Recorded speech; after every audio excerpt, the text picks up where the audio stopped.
Welcome to This Is True Really News 100th episode extravaganza. We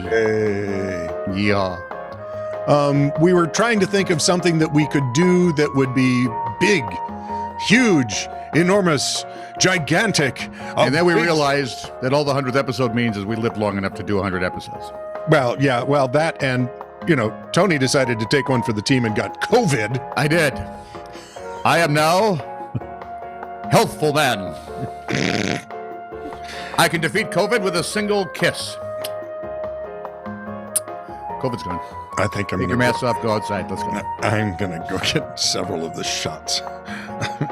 Anyway, catch us on Apple Podcasts, Anchor FM, YouTube, or Spotify. Very good. This is True, Really News with Scott Combs and Tony Vercanis. All the news you're about to hear is true, as far as you know. So since I was under the influence of a deadly disease and clinging to life by a thread. You did spend days in the hospital. Yeah, really wasn't that big. I'm a hero, to the doctor. You are. I have never seen anyone get out of the hospital who needed oxygen that fast. And I said, well, it's nothing personal. Yeah, I just didn't want to be here. So as I was clinging, where was I? Clinging to life by a thread. Tenuously. Oh, that would overdo it. Okay, sorry. Yeah. I came up with this list of a bunch of weird roads in the United States showed up. Okay. Let me share my favorites. This Ain't It Road. This got so many uses. Instead, it's just basically a couple of houses on a road around Lake Martin in Alabama. Okay. How about Psychopath?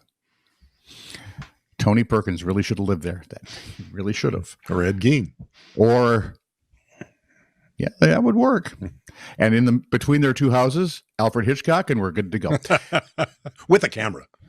Psychopath is a street in Traverse, Michigan. It made the CarConnection.com's silliest street name in 2006. Hang on, it's got more competition. I'm on a roll here, so we've got Shades of Death Road in New Jersey. I admit it's not as cool as Psychopath, and it's not as fun as the next one, but hey, it's New Jersey. Bucket of Blood Street. Oh, for Pete's sake. What? How? This one at least has a reason for being. Okay. We're talking Arizona in 1886. Okay. Terrell's Cottage was a saloon. All right. Violent shootout. It got so violent that buckets of blood ran on the saloon floor. So after it went 19th century viral, which takes longer than 21st century viral, the saloon's owner, in a mere bid for money and being greedy, nicknamed his bar Buckets of Blood. Yeah. And of course, the street it's on, Bucket of Blood. Saloon's gone. Street's still there. Bear with me on this one. Maipaloa Road. It's Hawaiian. I was guessing. It is. And I don't think I pronounced it right, but sorry. I should have had my granddaughter do that. She was actually born in Hawaii. She's like a native. The blonde one, yeah. The name of this road, on Oahu, no less, right? Okay. Means whale parts. Yes, those parts. I was wondering. Sure, because otherwise, what's the point? Yeah. There's Zyzek Street. And you look at it as ZZYZX, and you go, what? Somebody just, fell over on the keyboard and said, no, we're fill it in. No, somebody reads Superman comics. Nope, it's named, no, that would be Mr. Mixel Piglet. Yeah. It scares me that I can say Mr. Mixel Piglet. But the name actually comes from a genus of sand wasps. Unfortunately, even there, they misspelled it. The street is ZZYZX, and the wasps are ZYZZYX. Or ZZ if you're Canadian. Sure. It's in California, so no one really cares. This one had to happen because I believe we've all used it as a attempt at humor. The Far From Poopin' Road. Far from poopin'. It's like Farfignugan, only much different. Yep. It's actually a road in the pretty much middle of absolutely nowhere, located in Fanny Township, Arkansas. Oh, good Lord. Of course you are. Oh, there's a little bit of a trend. All right, as long as you're on to Bodily Functions Kickapoo Drive, I'll admit it's not a far from pooping, but it's close. No, it's not even really close. Sorry. It's a Native American name for the Kickapoo tribe. And yeah, I get it. Yeah. Then there's something I can't pronounce. It's LVM HVLKE Road, which intersects with something else I can't pronounce, NOKUS VLKE Road. You're thinking, right? Again, somebody just fell asleep on the keyboard or was very drunk when they wrote these out. Or they were interpreting runes. No, there's a trend here. Remember what was far from pooping? Yeah. And this is an Indian name from Muskogee. Oh, okay. The Muskogee tribe. That means simply eagle and bear, respectively, which pretty much takes all the fun out of it. I suppose locals know how to pronounce them. I have serious doubts. Honest to God, there are too many consonants or vowels in certain areas that you go, what? Yeah. Now there's No Name Lane. Okay. There are actually 3 that we could find. Well, actually, two in Colorado. There was 1 in California, and then there was like a no-name circle, which I just threw in because it was there. Sure. We figure everyone that was either bored or stoned at the time and couldn't come up with anything better. And my personal favorite, Hairy Man Road in Texas, may have gotten its name from an actual hairy man that was rumored to wander down the town in days gone by. But the road is there. It's in Round Rock, Texas. And I suspect long ago it was probably Hairy Man Back Road. And not Harry Backman Road. And that's where they came up with shave and a haircut. Too bad. Fine. Long way to go. The BBC is reporting an Italian mobster by the name of Mark Ferrin Claude Biart, 53, has been capitured. He's being extradited back to Italy to face charges in the biggest prosecution of organized crime figures and corrupt officials in decades. They got about 355 defendants. Okay, that's a pretty good bust. Yeah, it is. Biart's been on the run for the last 7 years. He's associated with one of the most powerful crime families in Italy that controls the cocaine trade in Europe. Now, the cops caught up with him in Boca Chica in the Dominican Republic, where Biart has been living quietly.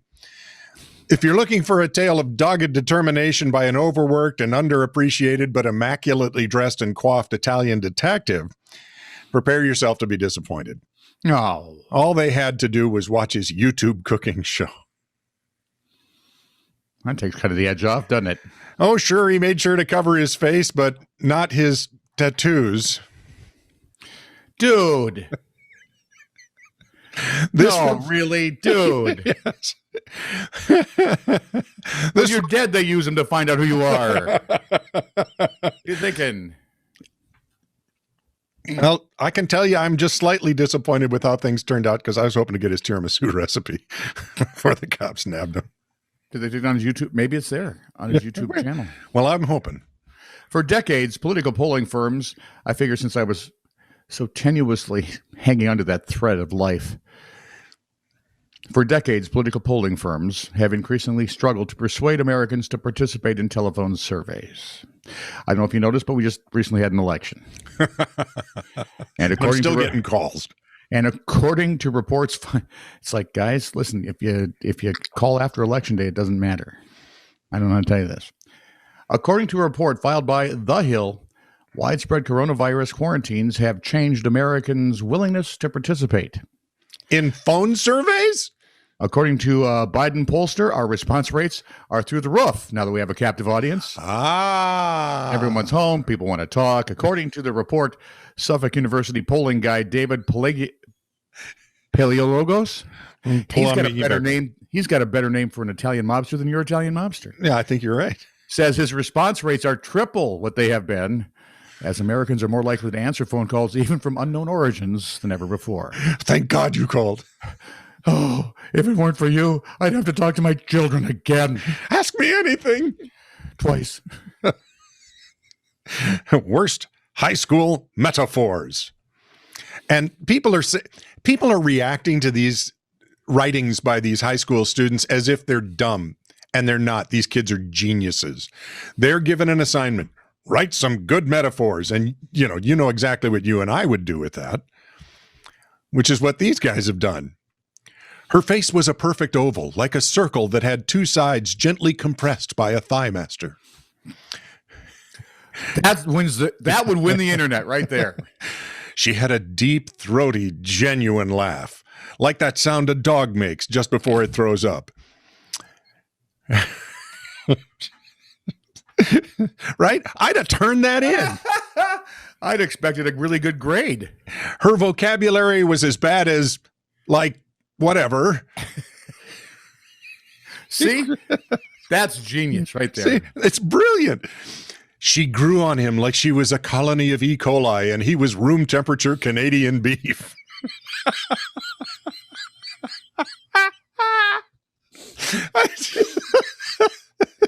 Where does the Canadian beef come out of that? Finally. Hang on there. I'm tenuously again. So let's... Finally, long separated by cruel fate, the star-crossed lovers raced across the grassy field toward each other, like two freight trains. One having left Cleveland at 6:36 p.m., traveling at 55 miles per hour, and the other from Topeka at 4:19 p.m. at a speed of 35 miles per hour. Meeting in Minneapolis at...